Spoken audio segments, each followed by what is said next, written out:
Welcome back to Brandon Sports Talk. In today's episode, I have the privilege to interview UMO baseball player Kyle Davis. How are you doing today? I'm doing good. How are you? I'm doing good. Can you talk about your experience playing baseball at Aycock in high school?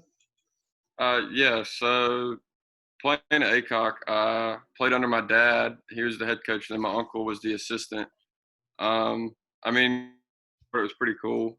Some people might think it was awkward or not fun playing under them, but it really was. We were able to keep the baseball stuff on like the baseball, like on the field, and then keep like other things off the field.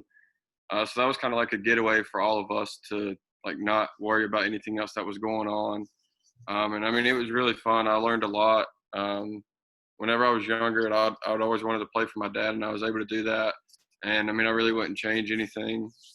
He taught me everything I know: how to pitch, how to play the game, what's right from wrong in the game. He taught me about everything I know. So playing that was pretty cool. I never really got to but my sophomore year varsity, and then junior year I played a little bit more to the state championship.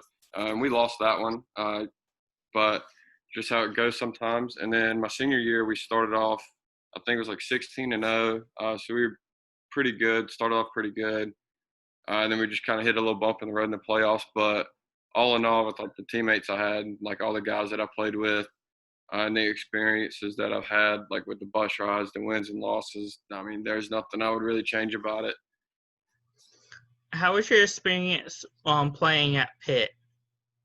Um, so going to college was a lot different. I was on my own for the first time.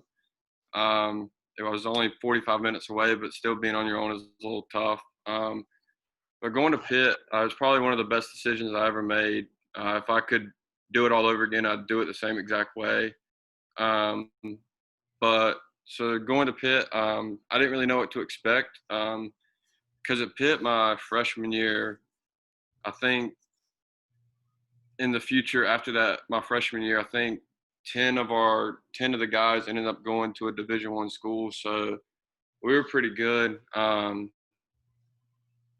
for me, like coming in from high school, it was kind of like starting all over again, having to like get my foot in the door. And I was able to do that.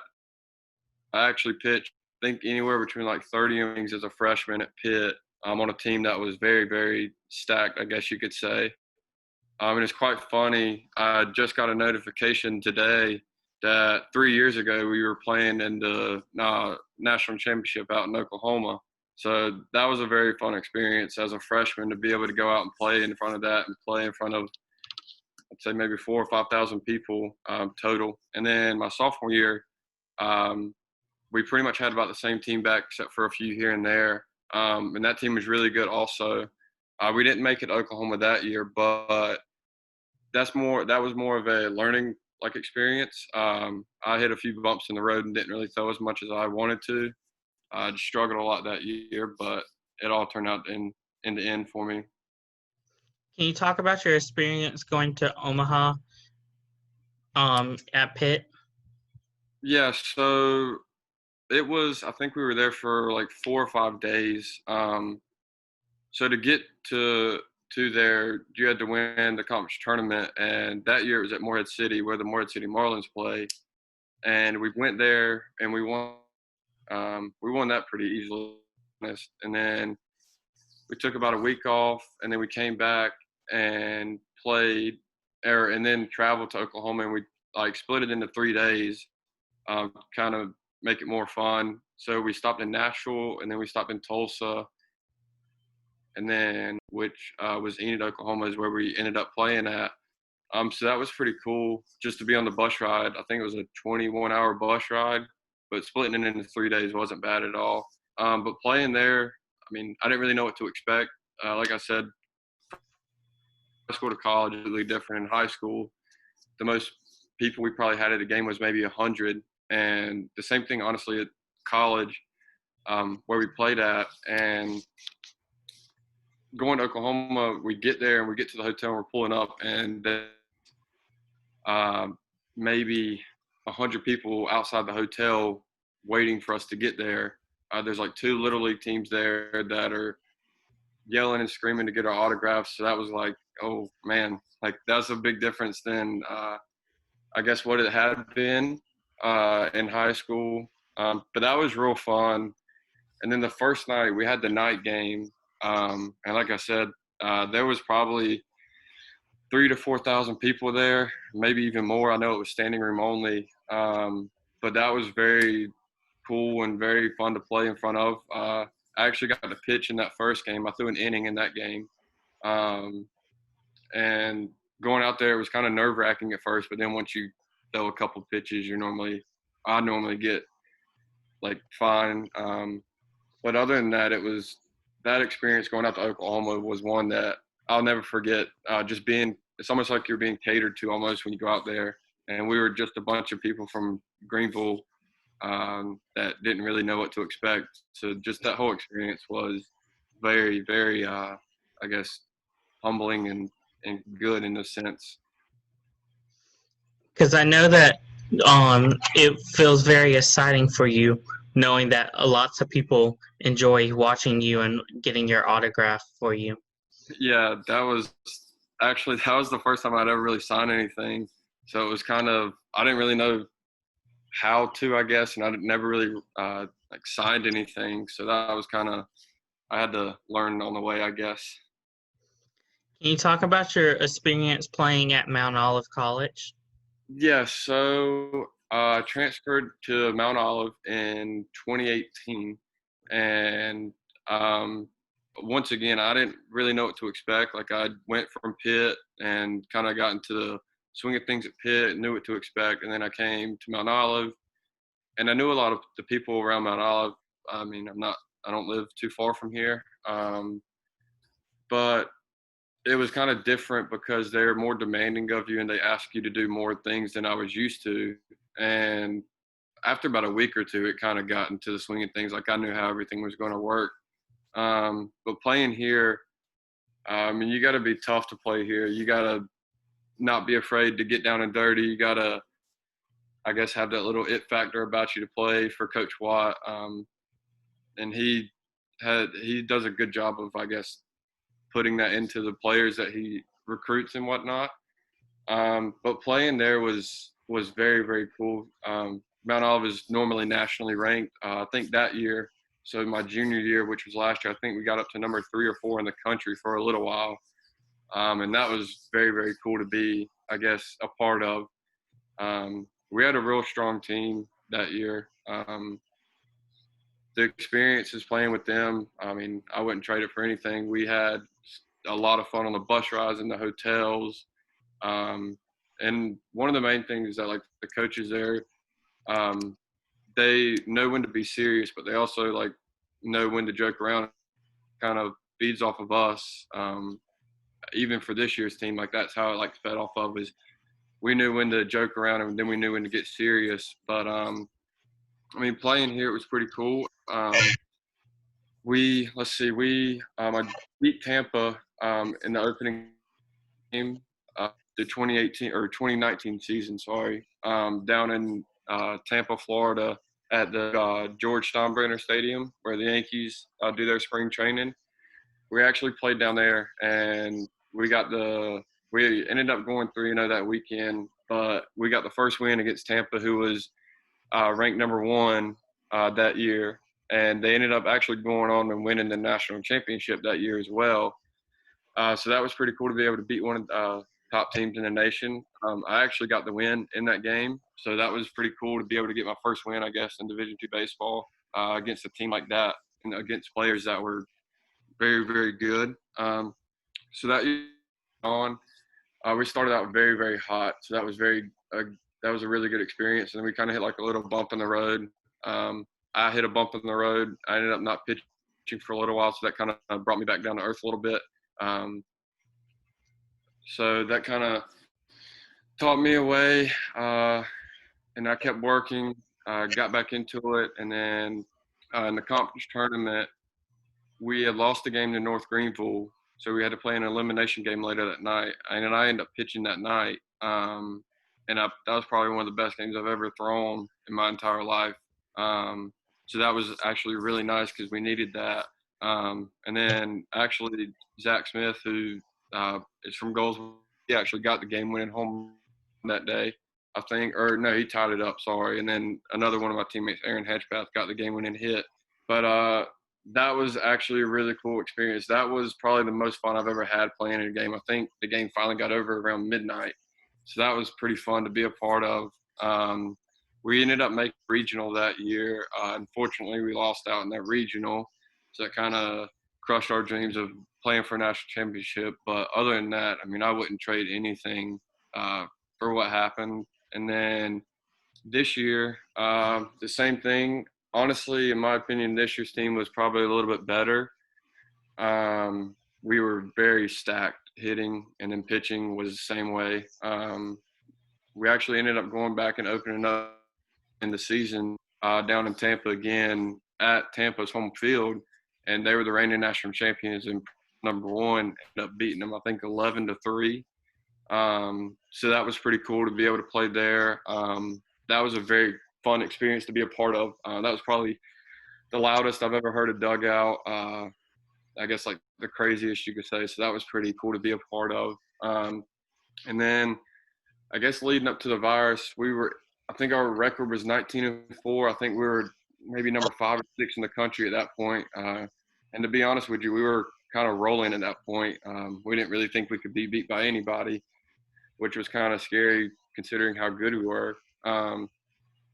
But this year's team, that was probably one of the best experiences I've had with a team, not only because we won a lot, but off the field we did a lot of things together. We hung out a lot, like every night. Pretty much anything that we did, we all did together. There wasn't one person that was left out. So that was I guess, that was probably the best experience I've had as a team, I guess. It's more of like a family. And like I said earlier, the coaches like really bought into that. They noticed from the get-go how close we were getting, and they kind of allowed us to do other things that might not look as good as in joke around a little bit more than we probably should. But like I said, we knew when to get serious. And in the end, like I said, I wouldn't trade that experience to those guys for anything. Speaking about the coronavirus, is there a lot of players coming back their senior year like you are? So yeah, I am coming back, I guess, for the coronavirus senior year. And as far as I know, we had 17 seniors this year, and I want to say maybe 10 or 11 are coming back. There could be less than that. I'm not real sure. But I know the majority of us are coming back. We had already kind of like talked about it. That whenever we figured out that our season was being canceled, within like 2 or 3 days, pretty much everybody knew if they were going to come back or not. So yeah, next year's team with supposedly the transfers that we have coming in, the freshman class we have coming in, and then with all the seniors now being able to come back, we all kind of next year might be our year that we can finally get to carry and finally win something. I know a lot of the guys are very hungry to get out and play again. So yeah, I mean, a lot of us are coming back, and I know that's very exciting for the coaches and also for all of us players. What motivation goes into next year's season? I guess it's kind of like the what if. Like we weren't able to kind of see what the end result was going to be for this year's team. So you're always going to ask, like, what if it would have never happened? Would we have gotten to carry? We had won a national championship or anything like that?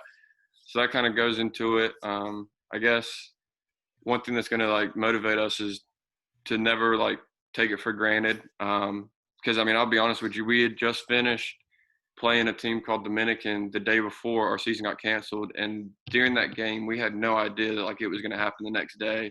I mean, obviously, we had heard here and there about something happening, but we didn't know that it was going to be like such a rush decision. I mean, and in the end, I guess it was a good decision, but I mean, at the time, it wasn't real fun to be a part of, I guess you could say. Can you talk about your recruitment process when you were at Aycock? What schools were recruiting you for baseball? Yeah, so I never really decided I wanted to play college ball until I think my junior year of high school is when I really got into it. So I ended up playing summer ball. Well, I guess showcase baseball, which is kind of like the thing that helps get you recruited or whatever. So I ended up playing there. I didn't really get many looks, I guess, that year. And I guess you could call me like as a late bloomer. But then my senior year came around, and I had talks with my dad and everything, and we kind of got into the thing that it was probably better off if I went to a junior college to be able to play against, I guess, guys my own age, and kind of do it that way, which was pretty cool. So I'm trying to think of what schools I had. I didn't really have a lot, but um, I went on a visit to Methodist. I mean, that was pretty cool, actually. That was, I think, my first visit, so that was pretty cool to be a part of. And then I went to Pitt, which is where I ended up going. Um, and then I ended up coming on a visit to Mount Olive. But that year that I would have been a freshman at Mount Olive, that was when Mount Olive had like 4 or 5 pitchers drafted. So I probably would have honestly gotten redshirted. So I kind of didn't throw them off the list, but I knew from kind of like the get-go I didn't really want to go, but I just wanted to come on the visit anyways. And then I ended up back here, so that was I guess pretty cool. But yeah, I mean, and I had other schools like contact me and everything, but I never went on visits there. But once Pitt contacted me about like playing there, I was ready to. As soon as I went on my visit, I pretty much committed the very next day. That's where I wanted to go from the start. To be honest, I didn't really want to go to any other JUCO around here. That's very impressive. What advice would you give upcoming college athletes trying to get recruited?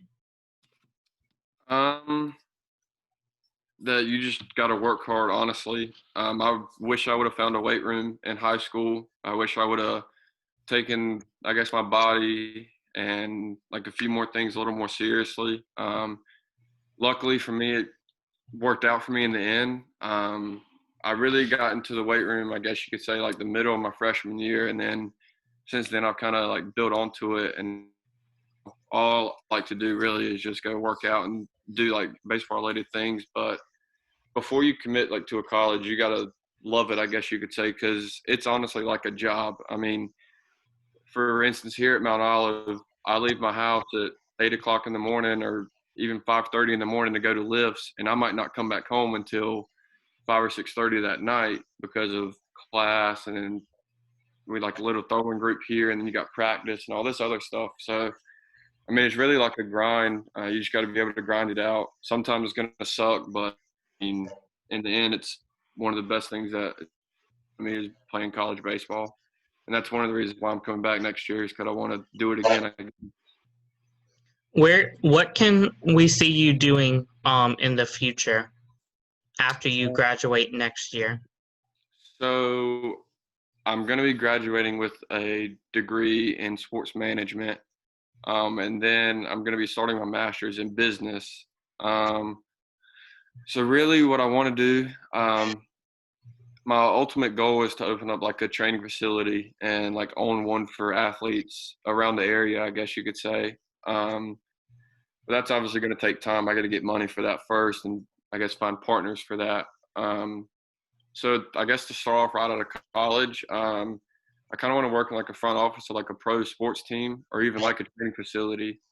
Being able to work in that and kind of like get my feet wet in that thing, and just seeing how it's kind of ran. I mean, I kind of already know how it's ran, but just being able to see it firsthand would be pretty cool. I mean, I guess I haven't really thrown the idea out of sticking with baseball and maybe trying to get a job in baseball anywhere. But I don't really know if I'm going to want to do that just yet. It all depends on, I guess, around this time next year what I'm feeling. Where can my listeners find you at? Um, hmm. What do you mean? On your social media. Oh, let's see. So I have a Twitter. I don't really use that much. I just kind of retweet stuff from like Mount Olive, and like the Holly Spring Salamanders where I played summer ball. I retweet a lot of stuff from them. So I'm on Twitter. I'm on Instagram too. I don't really use that much. I guess I'm not a big like social media guy. But I mean, y'all can follow me if you want. I put stuff out there about Mount Olive all the time. So Talking about the Holly Spring Salamanders, how was your experience playing with them? playing with the Salamanders. So I played with them the summer before I came to Mount Olive, and then I played with them last summer. And summer ball is easily the best experience that you could possibly do if you were a college baseball player. And that goes for any league. The league I played in was the Coastal Plains League, but that goes for any league. Because you get there and you might know one or two people on the team. And like, for instance, I played with guys from California, Canada, Florida, like all the way up in New York. Like I've played with everybody across the country. And it's pretty cool to like get everybody in. And then within 2 weeks, you're best friends with guys that live 30 something hours away. Kind of cool. I mean, I still talk to some of them here and there, but that experience is very, very fun. I think the fans kind of make it the most fun. Like I said earlier, like signing autographs for little kids. The little kids, I guess, think you're like pro ballers, and that's what you kind of get treated like by them, by always signing autographs and asking for baseballs and all this stuff, and taking pictures with them. So that's pretty cool. Um, I mean, it's also a grind. You play every single night. One night you might travel 5 hours away. The next night you might travel 45 minutes away. It all just depends on, I guess, where your team's located at. Um, but yeah, that's an experience that is very, very fun, and I would recommend that for any baseball player that wants to go play. That you need to go play. Are you playing this year for them? No. So I have decided not to play summer ball this summer because of the whole virus. They pushed the season back to July 1st, and the way my internship is going to be starting up in the fall, I would only really be able to play for about a month. And for instance, in that case, I might not be able to play as much as I want to or as get as many outings as I want to. So what I'm doing this summer is just kind of working out and throwing and like throwing some bullpens and just working on little things to get myself for fall in Mount Olive. Thank you for your interview. Yeah, no problem. You can find Brandon Sports Talk at Brandon Sports Talk on Facebook, Instagram at Brandon Sports Talk, Twitter at Talk_Brandon, and you can find us at YouTube at Brandon Sports Talk. Don't forget to like, comment, and subscribe. Thank you again, Kyle, for your interview. Thank you.